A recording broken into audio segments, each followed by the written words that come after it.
চল। ম্যাডাম, আমরা তিনজন এই প্রতিযোগিতায় নাম দিমু। থরের হাতুর করতে আইলো। তুই কি ভাবছস রাজু? তোরে আমি ছাড়বো না রে। চম্পার কণ্ঠ।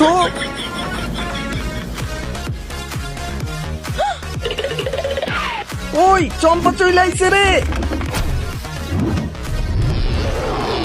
রাজু, তোর আজকে খবর আছে।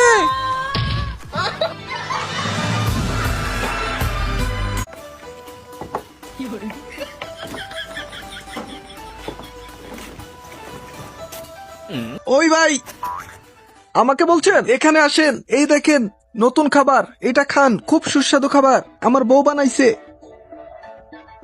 দেখে তো সুস্বাদুই মনে হচ্ছে, খাবো?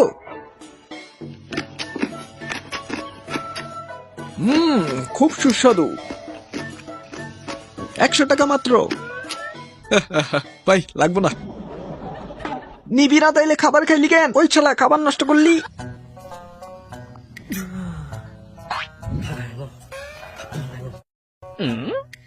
ওই মোটু, এদিকে এদিকে।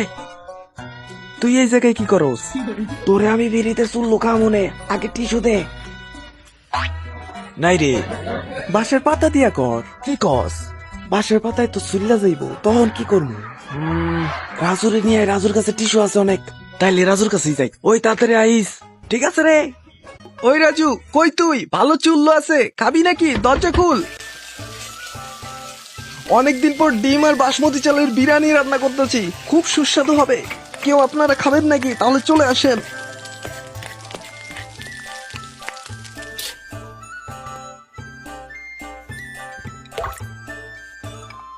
আর এখানে এই যে আমি দিয়ে দিচ্ছি স্পেশাল গাজরের আচার। খুব সুস্বাদু হবে। বসে বসে খাবো এখন আরামে।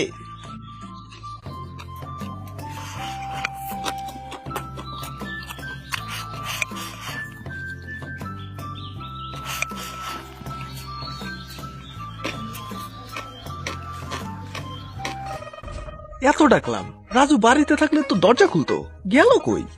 ওই রাজু, তুই কি হাঁকবার গেছস? ওই দরজা খোল। রাজু বাড়িতে নাই। রাজু কোথায় গেছে জানেন? না, জানি না। আমার বন্ধু হাঁকবার বইছে, ওর টিস্যুর প্রয়োজন। রাজুর কাছে নাকি টিস্যু আছে? টিস্যু এই নাও। না, আপনার কাছটা নিমু না, রাজুর কাছটাই নিমু না। একই তো কথা। কিরে জিল্লু, কি খাস? আসাদ দিয়ে হুদা ভাত খাই। কত বড় একটা মুরগি, কিরে মিশা কথা কসকে? মোটু ভাই